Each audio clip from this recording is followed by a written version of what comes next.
Hello guys, আমরা আজকে 7 জন ফকির বের হয়ে পড়েছি চাল তোলার জন্য। আর এখন আমরা চাল তুলবো, কিন্তু কেন চাল তুলবো এটা আপনাদেরকে বলতে চাই। দেখেন, একটা বৃদ্ধ লোক আমাদের এইদিকে এসে পড়ে গেছে, হাত নাক সব ফেটে গেছে। চাল তোলার জন্য এসেছিল, কারণ চাল তুলতে পারছে না। তাই আমরা একটু মানবতার ফেরিল হওয়ার চেষ্টা করলাম। আমরা এখন সবাইকে বুঝাচ্ছি, এখন তার জন্য চাল লাগবে, চাল সহায়তা করার জন্য। এই জন্য সবাই এসে চাল বের করে দিতেছে। এরকম সবাইকে বুঝিয়ে বললে সবাই চাল দেবে। এদিকে এখন আরেকজনকার বাড়ি এলাম এখানে চাল নেওয়ার জন্য। এই মহিলা আগে থেকে জানে যে কী হয়েছে, তাই কোনো না বলাতেই চাল বের করে এনে দিতেছে। এখন এখান থেকে চাল নিয়ে এদিকে যত গ্রামে যত বাড়ি আছে সব বাড়িতে ঘুরবো চাইলের জন্য। এদিকে এখন এখানে চাল নিব, চাল নেওয়ার জন্য যাচ্ছি এদের বাড়ি। এখন এখন চাল নিয়ে আরেকজনের বাড়ি যাবো। এই মহিলা জানে না, তাই এদেরকে অনেক বোঝাতে হলো। এখন বোঝানোর পর তারা চাল দিল। এখন সামনে যতগুলো বাড়ি দেখতে পাচ্ছেন সেই বাড়িগুলো এখন ঘুরবো। এইদিকে দেখেন আমাদের 7-8 জন ফকির আরও মনে হয় যোগ দিল। সবাই যাচ্ছে সবার মতো এখন চাল তোলার জন্য। এই যে আমরা সবাই এখানে আছি, এখন চাল তুলবো। এদিকে আরেকজনের বাড়ি এখন যাবো, ওদেরকে বুঝাচ্ছি। সে একটু চাল নিয়ে আসলো বলে আমাদের রব্বানি, সে আবার নিজে গিয়ে এক মুঠ চাল বের করে নিয়ে আসলো, এক মগ। এখন এদিকে যাবো আরেকজনের বাড়ি, খুকসি ঢুকিয়ে এখন চাল বের করতে হবে আমাদেরকে। এদিকে আরেকজনের বাড়ি যাব। তবে আপনাদেরকে বলে রাখি, এরকম মানবতার ফেরিওয়ালার মতো কাজ সবাই যদি করে কোনো গ্রামের মানুষ, তাহলেও গ্রামে অনেক উন্নতি করতে পারবে। এখন গ্রামটাকে মানুষ চিনতে পারবে, এখন সবখানে গিয়ে এখন সহায়তা পেতে পারবে। এদিকে আরেকজনের বাড়ি আসলাম, এখন সেখানে তাকে বোঝানো হচ্ছে যে কী হয়েছে, এখন কেন চাল লাগবে। এই কথা বোঝার পর সে এখন চাল বের করে দিতে পারে। দেখি কি করে, তাকে বোঝানো হচ্ছেই। এখন সে বোঝানোর পর অনেক বোঝানোর পর সেও চাল দিল, আলহামদুলিল্লাহ। এদিকে আরেকজনের বাসা আছে, এখন তাকেও বোঝাতে হবে। সে অনেক বোঝার পর সেও চাল দিল, আলহামদুলিল্লাহ। এদিকে মনে হয় আরও একজন চাল দিবে, দেখি রেডি করতেছে মনে হয়। এদিকে একজন শোনার পর সেও চাল নিয়ে বেরোচ্ছে চাল দেওয়ার জন্য। আলহামদুলিল্লাহ, গ্রামের মানুষ যদি এইভাবে একত্রিত হয় তাহলে সবার উপকার করা যাবে। এখন সেভাবে মনেও একটা আনন্দ লাগবে। এদিকে এখন আমাদের মধ্যে একজন যাচ্ছে চাল নিয়ে আসার জন্য, কারণ এটা তার বাড়ি।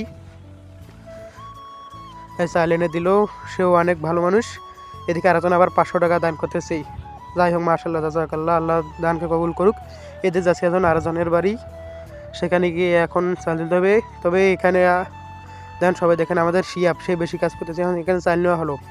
চাল নেওয়ার পর যাচ্ছি আমরা আরেকজনের বাসা। এভাবে সবার বাসায় ঘুরে ঘুরে আমরা যাব। এইটাই আমাদের দল। আজকে আমাদের দল ফকিরের দল সেজেছে। এদিকে আরেকজনের বাসায় এলাম, সেখানে বোঝার পর সেও চাল দিল, কেউ বাদ দিল না, এক এক করে সবাই চাল দিতেছি। এখন আমরা যাবো সামনে। তবে দেখে মনে হচ্ছে ব্যাগে অনেকগুলো চাল হয়েছে, মোটামুটি 8 থেকে 10 কেজির উপরে হবে এখানে চাল। কারণ আমরা যাবো সেই বৃদ্ধ লোকটার কাছে, যেখানে তাকে বসে দেখেছি সে আগুন পোহাতেছে। কারণ সবাই মিলে সেখানে যাচ্ছি। তার একটা দোকান থেকে কি খাবার নেওয়া হবে, তার জন্য দেখি কী খাবার দেয়। একটা রুটি দিল, ও রুটিটা এখন তাকে দেওয়া হবে খাওয়ার জন্য।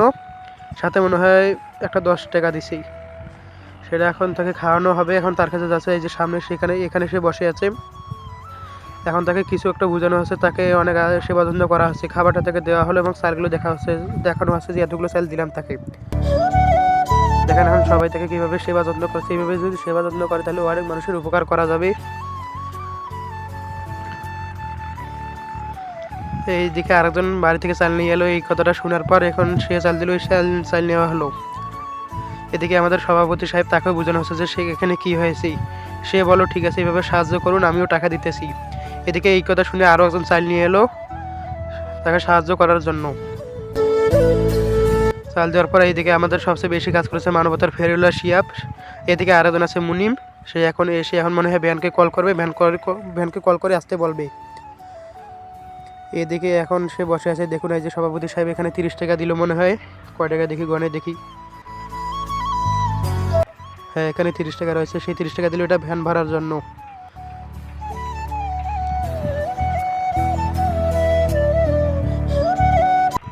এই যে আমাদের শিয়াব, সে বেশি কাজ করছে। একজন এদিকে এখন ভাত নিয়ে এলো, কারণ তার নাকি অনেক ক্ষুধা লেগেছে, তাই গরু মাংস শাক দিয়ে তাকে ভাত খাওয়ানো আছে। এদিকে ভ্যান চলে এসেছে, এখন ভ্যানে করে তাকে নিয়ে যাওয়া হবে তাদের বাসা।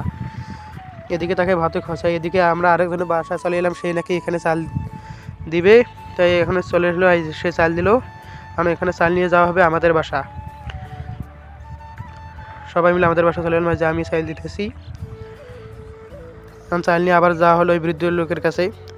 আবার সেখানে যাবে, ভ্যান এসেছে, চাল ব্যাগে করে নিয়ে এখন তাকে উঠানো হবে, উঠে তার বাসা নিয়ে যাওয়া হবে। সবাই মিলে ভ্যানে চড়ে পড়লাম। সে চড়তে পারছে না, তাই শিয়াব গিয়ে তাকে ভালোভাবে উঠিয়ে দিয়েছে। তাকে উঠিয়ে দেওয়ার পর আমরা সবাই ভ্যানে চলে পড়লাম। এখন তাকে নিয়ে যাবো বাসা।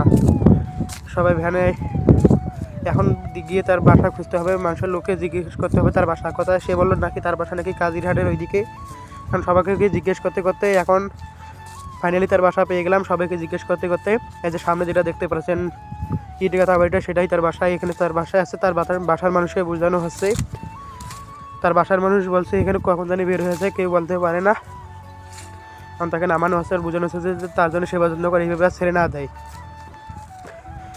এবং তাকে এই ছেড়ে সেখানে নেমে দিয়ে আমরা এখন চলে আসবো। তাই ভ্যানে চলে পড়লাম, কারণ আমাদের মিশন সাকসেস।